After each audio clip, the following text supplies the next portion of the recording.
silakan dimulai dengan membaca doa. Siap, gerak.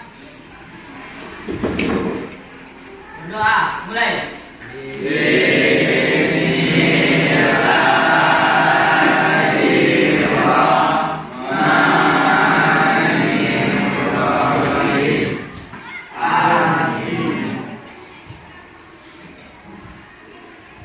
Ada yang tidak datang hari ini? Hadir semuanya? Alhamdulillah. Minggu kemarin kita belajar tentang mengafani jenazah. Siapa yang masih ingat? Berapa lapis kain kafan untuk jenazah yang laki-laki? Pak, Ya. minimal 1 lapis, tetapi diusahakan 3 lapis. Oke, minimal 1 lapis dan disunahkan 3 lapis. Itu untuk jenazah yang laki-laki. Jika jenazahnya perempuan, oke, Minimal 1 lapis. Ya. Disunahkan 5 lapis. disunahkan 5 lapis. Ya benar, itu perbedaan antara laki-laki dengan perempuan. Kain kafannya 1 lapis, boleh 1 lapis, tapi disunahkan bagusnya 5 lapis, itu untuk perempuan. Minggu ini kita masuk kepada penyelenggaraan jenazah itu berkenaan dengan menyolatkan jenazah dan menguburkan jenazah. Menyolati jenazah itu bagaimana? Jenazah yang telah dikafani kemudian ditaruh di depan dan kita salatkan bersama-sama.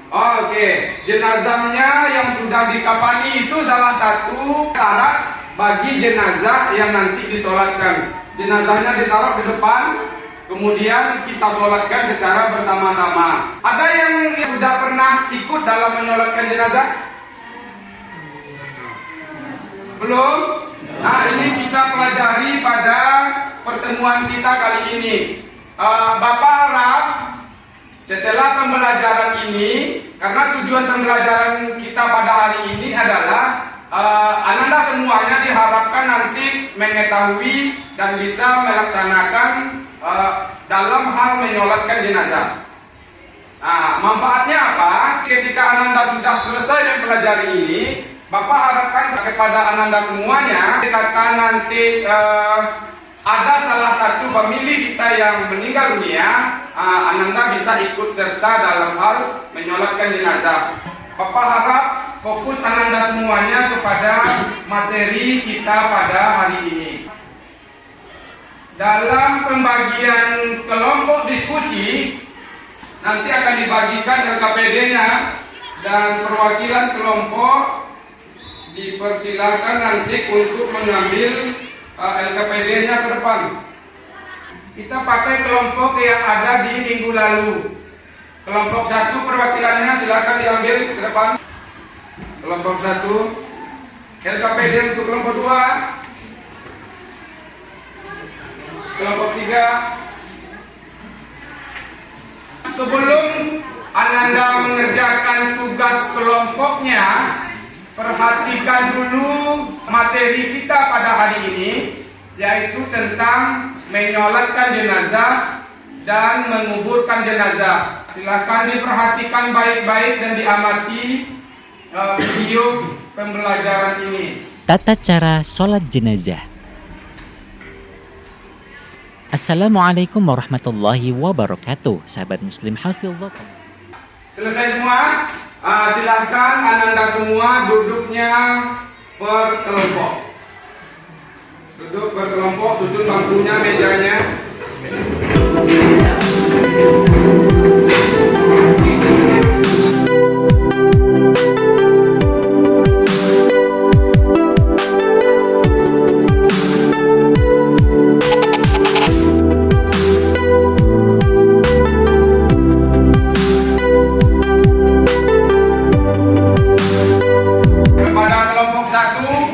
Silakan untuk menyampaikan hasil diskusinya di depan kelas. Silakan kelompok 1.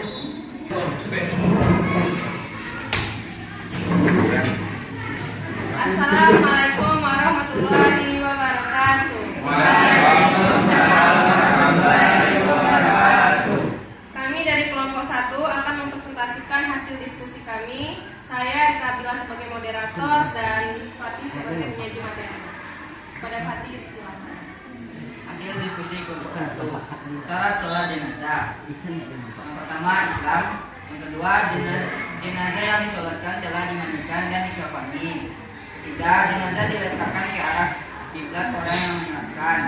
Sunnah dalam sholat jenazah. Yang pertama, mengangkat tangan pada tiap takbir.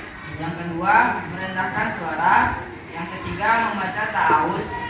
Yang keempat, memperbanyak jemaah jikalau bisa jangan kurang 40 orang.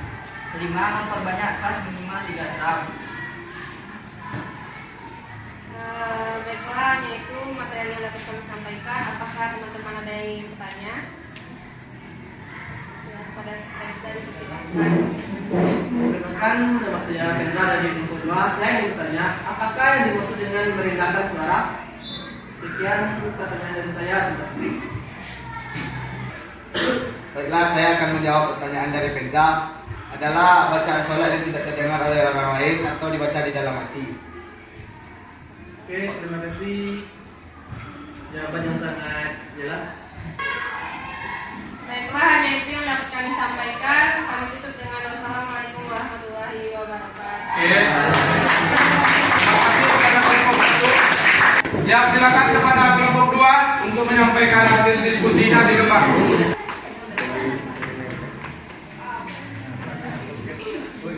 Assalamualaikum warahmatullahi wabarakatuh.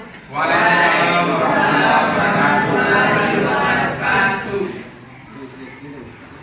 Kami dari kelompok 2 akan menampilkan hasil diskusi kami yang akan dibacakan oleh rekan saya, Kenza. Baiklah, saya akan menyampaikan hasil diskusi kelompok kami yang bertema rukun sholat jenazah.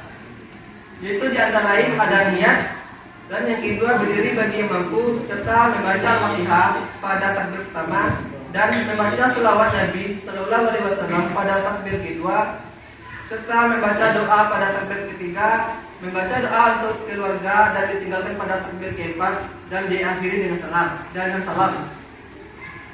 Itulah hasil diskusi kami. Apakah dari teman-teman yang ada yang ingin bertanya? Saya dari kelompok 3 ini. Perkenalkan, saya Muhammad Awatis. Dalam bacaan salat jenazah berbeda, ada memakai itu dan memakai ha. Kenapa seperti itu? Saya akan menjawab pertanyaan dari kelompok 3. Dalam sholat jenazah ada yang memakai hu dan ha, yaitu hu berarti untuk jenazah laki-laki, sedangkan ha untuk jenazah perempuan. Demikian jawaban dari kami. Ya, atas. Saya perwakilan dari kelompok 1 ingin bertanya kepada kelompok 2. Dalam rukun sholat jenazah disebutkan berdiri bagi yang mampu. Apa yang dimaksud dengan mampu? Saya akan menjawab pertanyaan dari kelompok 1. Dalam rukun sholat jenazah disebutkan berdiri bagi yang mampu. Apa yang dimaksud? Jawabannya, jika kita menyolatkan jenazah maka disunahkan berdiri. Tetapi jika tidak sanggup berdiri, boleh menyolatkan jenazah sambil duduk. Apakah kelompok 1 menerima jawaban dari kelompok kami? Terima kasih kepada kelompok 2 yang telah menjawabnya. Saya menerima jawaban tersebut. Terima kasih. Baiklah, sampai di sini hasil diskusi kami. Kalau ada salah kami minta maaf. Assalamualaikum warahmatullahi wabarakatuh. Waalaikumsalam warahmatullahi wabarakatuh. Ya, berikan aplaus kelompok 2. Kepada kelompok 3, silakan maju ke depan untuk menyampaikan hasil diskusinya. Assalamualaikum warahmatullahi wabarakatuh. Waalaikumsalam warahmatullahi wabarakatuh. Baiklah, kami dari kelompok 3 akan mempresentasikan hasil diskusi kami yang dibacakan oleh Kaila. Kaila dipersilakan. Baiklah, saya akan membacakan diskusi dari kelompok 3. Menguburkan jenazah. Menguburkan jenazah boleh kapan saja, tetapi tidak pada waktu yang dilarang seperti saat matahari mulai terbit, saat matahari berada di tengah-tengah, dan saat matahari terbenam. Diletakkan pada posisi miring dalam liang lahat. Pipi dan kaki jenazah ditempelkan ke tanah dengan membuka muka jenazah. Setelah liang lahat ditutup, dianjurkan meletakkan tanah bongkahan untuk mengganjal bagian yang dimiringkan seperti pengganjal kepala. Menimbun seluruh kuburan dengan sopan dan benar. Baiklah, itu saja diskusi kami. Apakah ada pertanyaan?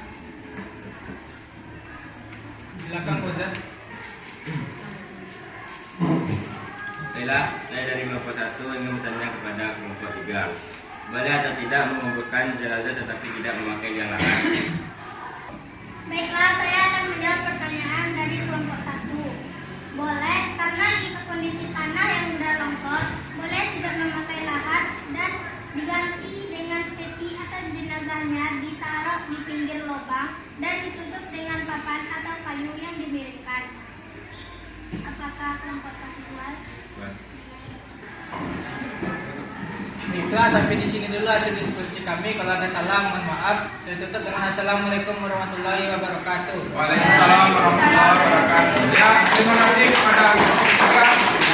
Itu hasil dari diskusi kita pada hari ini. Bapak harap Anda semua sudah memahami dan mengerti bagaimana cara menyolatkan jenazah yang baik dan benar. Oke, siapa yang bisa menyimpulkan pelajaran kita pada hari ini? Baik. Satu, menyolatkan jenazah adalah salah satu kewajiban muslim yang hidup terhadap muslim yang telah meninggal dunia. Iya. Dua, menyolatkan jenazah harus sesuai dengan rukun sholat jenazah. Iya. Tiga, dalam menjalankan jenazah sebaiknya memperbanyak